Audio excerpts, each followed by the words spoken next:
तो hello students, welcome to my YouTube channel again.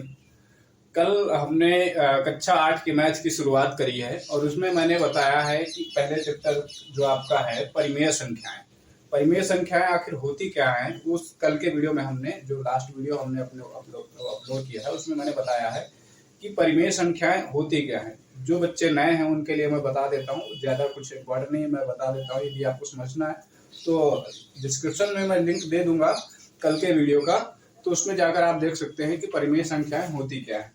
तो आज हम उसी के बारे में आगे बात करेंगे कि परिमेय संख्याओं के गुणधर्म क्या होते हैं, है ना। जैसा कि आज का हमारा जो टॉपिक है उसके अगला है कि परिमेय संख्याओं के गुणधर्म, यानी कि उनके क्वालिटीज क्या क्या होती है ना। वो कैसे आगे काम करती हैं, उनका मल्टीप्लिकेशन कैसे होता है, वो किस तरह से मल्टीप्लिकेशन या योग करते समय या घटाते समय किस तरह का व्यवहार करती हैं, उसके बारे में आज हम चर्चा करने वाले हैं।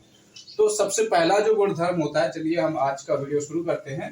पहला गुणधर्म जो होता है परिमेय संख्याओं के गुणधर्म के अंतर्गत, वो होता है समृद्ध, यानी कि समृद्ध होने का गुणधर्म होता है। समृद्ध क्या होता है? समृद्ध मतलब ऐसी चीजें जैसे कि यदि इन्हीं दो संख्याओं का गुणा करें, जैसे नेचुरल नंबर्स है, होल नंबर्स हैं या इंटीजर्स हैं, पूर्णांक हैं, पूर्ण संख्याएं, तो अगर हम दो प्राकृतिक संख्याओं को आपस में जोड़ें और उनका योगफल जो हो वो अगर जो जैसे हमने दो प्राकृत संख्याओं को जोड़ा और उनका योगफल भी एक प्राकृत संख्या है, तो हम कह सकते हैं कि जो नेचुरल नंबर्स है वो योग के प्रति, योग के अंतर्गत समृद्ध है। इसी तरह से हम परिमेय संख्याओं में भी जानेंगे कि उनकी क्वालिटीज क्या है, वो समृद्ध हैं या नहीं है, किन किन चीजों के प्रति समृद्ध हैं, किन किन चीजों के प्रति समृद्ध नहीं है। तो चलिए पहला हम शुरू करते हैं परिमेय संख्याएं समृद्ध, यानी कि योग के प्रति उनका क्या रिएक्शन रहता है उसके बारे में हम देखते हैं। देखिए जो पहला है, परिमेय संख्याएं योग के अंतर्गत समृद्ध होती हैं, यानी कि उनका जो अर्थात किन्हीं दो परिमेय संख्याओं का जो योग होगा वह एक परिमेय संख्या होती है। इसका मतलब यही हुआ, अगर ये परिमेय संख्याएं योग के अंतर्गत समृद्ध हैं तो इसका मतलब यही हुआ कि वो योग के जो उनका दो परिमेय संख्याओं का योग होगा, जो योगफल आएगा वह एक परिमेय संख्या ही होगी। उसका एक एग्जाम्पल के तौर पर हम समझते हैं, जैसे 3/8 यह एक परिमेय संख्या है। कैसे है, कल हमने बताया था लास्ट वीडियो में, वहां पर वीडियो में जाके आप देख सकते हैं कि परिमेय संख्या क्या होती है, तो आपको पूरा जानकारी हो जाएगी। ठीक है, तो 3/8 एक परिमेय संख्या है, प्लस 5/7 ये भी एक परिमेय संख्या है। अब यदि हम इन दोनों को जोड़ते हैं और इनका जो योगफल है वह एक परिमेय संख्या आती है, तो हमारा ये जो रूल है परिमेय संख्याएं योग के अंतर्गत समृद्ध होती हैं, ये हमारा क्लियर हो जाएगा। ठीक है, तो 3/8 प्लस 5/7 इन दोनों को जोड़ने के लिए परिमेय संख्याओं का योग कैसे करते हैं, पिछली कक्षाओं में आपने पढ़ा होगा। चलिए मैं एक बार फिर से आपको बता देता हूं। देखिए 3/8 प्लस 5/7, 8 और 7 ये इनको ऊपर वाली संख्या को क्या कहते हैं, अंक कहते हैं, और हर कहते हैं, अंश कहते हैं, और नीचे वाली संख्या को हर कहते हैं, यानी कि ऊपर अंश नीचे हर। तो परिमेय संख्याओं को जोड़ने के लिए यदि उनके हर समान है, यानी कि जो बटे में संख्या है हर उनके समान है, तो ऊपर वाली संख्या को जोड़कर उनका हर रख दिया जाता है ना।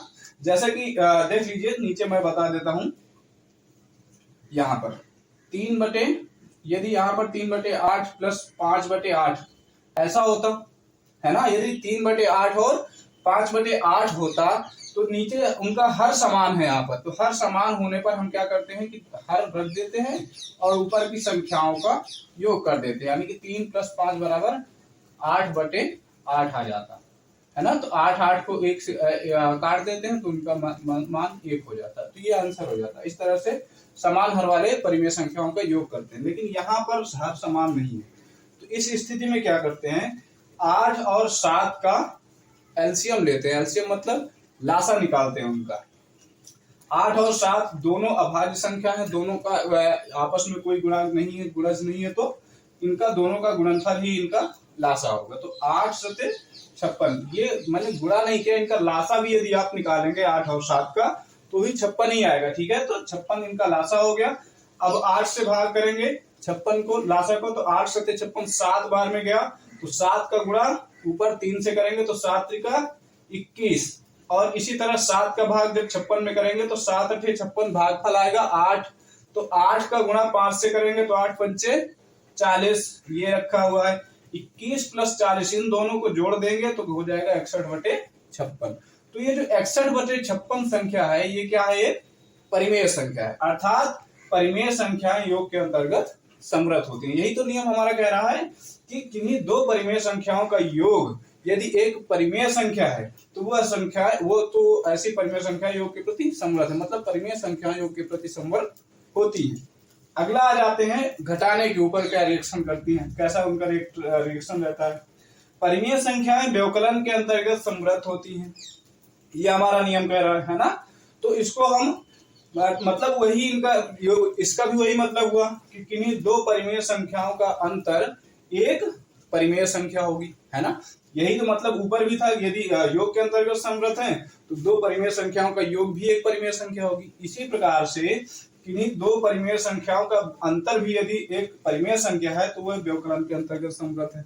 तो एग्जाम्पल के तौर पर यदि हम देखें 4/5 माइनस और -7/3 बराबर, इसमें भी वही सेम कंडीशन लगे। घटाने पर भी वैसा ही करते हैं, कुछ अलग से नहीं करना है, वैसा ही करते हैं घटाने पर भी। इसको मैं हटा देता हूं ताकि आपको कोई डाउट न रहे। हाँ, तो चलिए देखते हैं 4/5 और -7/3, 5 और 3 के जो गुणज है अलग अलग हैं, तो 3 × 5 = 15, इनका 15 लासा हो गया, है ना। 15 लासा निकाल लिया हमने।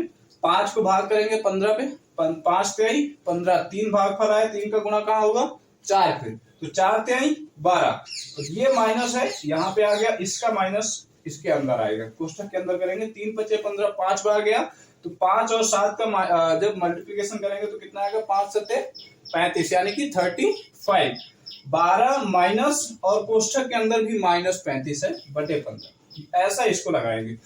अब देखिए माइनस और माइनस, ये जब कोष्ठक के बाहर जो 35 है, इसके बाहर अंदर भी 35 है, माइनस है, और बाहर भी माइनस है।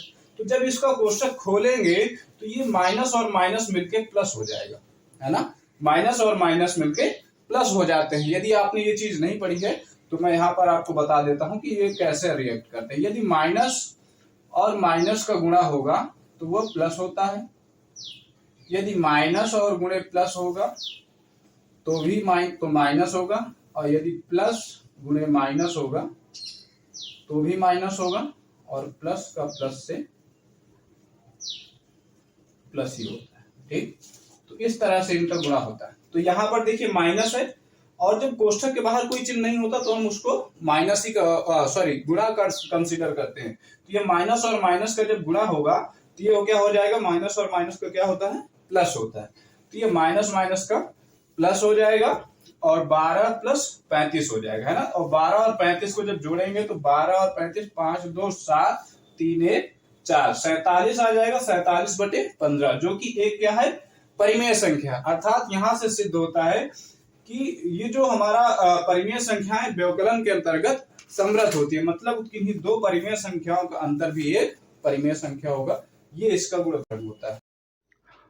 तो चलिए आगे देख लेते हैं। आगे हमने देखा कि योग के ऊपर कैसा उनका रिएक्शन रहता है, योग के प्रति क्या होती हैं, परिमेय संख्याएं समृत रहती हैं, है ना। परिमेय संख्याएं योग के प्रति योग के अंतर्गत समृत रहती हैं।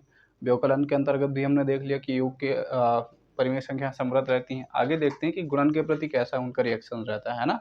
तो चलिए हमने देखिए परिमेय संख्याएं गुणन के अंतर्गत समृत होती हैं, अर्थात किन्हीं दो परिमेय संख्याओं का गुणनफल एक परिमेय संख्या होती है। मतलब कि यदि हम किन्हीं दो परिमेय संख्याओं को आपस में गुणा करेंगे तो जो गुणनफल होगा वो भी क्या होगा, एक परिमेय संख्या होगी, है ना।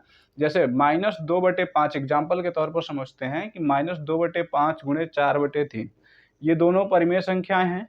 ये -2/5 और 4/3 दोनों परिमेय संख्याएं हैं। तो चलिए दोनों का यदि हम गुणा करते हैं तो क्या होता है, 2 चर को 8 गुणा करना तो आपको आता होगा, आई थिंक। नहीं आता तो मैं एक बार समझ लीजिए। देखिए गुणा करने में कुछ अलग से नहीं करना होता है, अंश का गुणा अंश से और हर का गुणा हर से, ठीक है। तो ऊपर वाली की संख्या का गुणा ऊपर वाली से, -2 × 4 2 चर को 8, इससे पहले मैंने अभी यहाँ पर बताया था आपको कि माइनस है और ये जब कोई चिन्ह नहीं है किसी संख्या के आगे, कोष्ठक भी नहीं, कुछ भी नहीं है, तो धनात्मक मानी जाती है संख्या, है ना। तो -2 × 4 जब होगा तो 2 चर को 8 और माइनस प्लस का माइनस, 5 तिहाई 15, यानी कि -8/15। ये क्या है, एक परिमेय संख्या है। और एक समझ लेते हैं, 5/7 × -6/11, है ना। 5/7 × -6/11, तो 5 और 6 का गुणा करेंगे तो 5 छक्का 30, और 7 का गुणा 11 से तो 11 सते 77, है ना। और प्लस माइनस का माइनस, यहाँ पर देखिए माइनस और प्लस गुणा हुए थे तब माइनस हुआ था, यहाँ पर प्लस और माइनस का आपस में गुणा करेंगे तब भी माइनस आएगा। इससे पहले मैंने अभी आपको बताया थोड़ी देर पहले, है ना। तो 5 छक्का 30 माइनस के और 7 11 77, यानी 11 सते 77, -30/77 है वो भी क्या है, एक परिमेय संख्या है। यानी कि इससे सिद्ध होता है कि परिमेय संख्याएं गुणन के अंतर्गत समृद्ध है, मतलब किन्हीं दो परिमेय संख्याओं का गुणनफल भी एक परिमेय संख्या होगी। आगे देखते हैं भाग के लिए कैसा है उनका रिएक्शन रहता है। परिमेय संख्याएं भाग के अंतर्गत समृद्ध नहीं है, इसको ध्यान से समझिएगा। परिमेय संख्याएं भाग के अंतर्गत समृद्ध नहीं है। कैसे नहीं है देख लेते हैं। आगे क्या कर रहा है, परंतु ध्यान से समझिएगा इस चीज को, परंतु यदि शून्य यानी कि 0 को छोड़ दिया जाए, यदि शून्य को छोड़ दिया जाए तो अन्य सभी परिमेय संख्याओं का समूह, यानी कि यदि हम शून्य को छोड़ दें तो अन्य सभी परिमेय संख्याओं का जो समूह है वह भाग के अंतर्गत समृद्ध है। यानी कि देखिए एग्जाम्पल हम समझते हैं, 2/3 परिमेय संख्या है, भागे 7/5। भाग कैसे करते हैं देखिए समझ लीजिए। यदि हम किसी संख्या परिमेय संख्याओं का जब हम भाग करते हैं तो पहले जो चिन्ह भाग का रहता है इसको गुणा में बदल देते हैं, और भाग के ये चिन्ह के बाद वाली जो परिमेय संख्या होती है उसके अंश और हर को पलट दिया जाता है। मतलब कि अंश जो है वो हर हो जाएगा और जो हर है वो अंश हो जाएगा। 2/3 भागे 7/5 है तो 2/3 ज्यों का त्यों है, भाग का चिन्ह गुणा में हो गया, और जो 7/5 है वो 5/7 हो गया, मतलब उल्टा कर दिया गया उसका। और उसके बाद का स्टेप वही रहता है जैसे हम गुणा करते हैं, सेम टू सेम। तो 2 पंचे 10 और 7 त्रिका 21। अब देखिए ये भी दोनों परिमेय संख्याएं हैं और भाग किया गया है, और इनका जो भागफल है वो भी 10/21, यानी कि ये भी एक परिमेय संख्या है। तो इसमें देखिए कहीं शून्य नहीं है, है ना, कहीं शून्य नहीं है, इसलिए ये क्या आ गई एक, ये जो आ गई है क्या है, परिमेय संख्या है।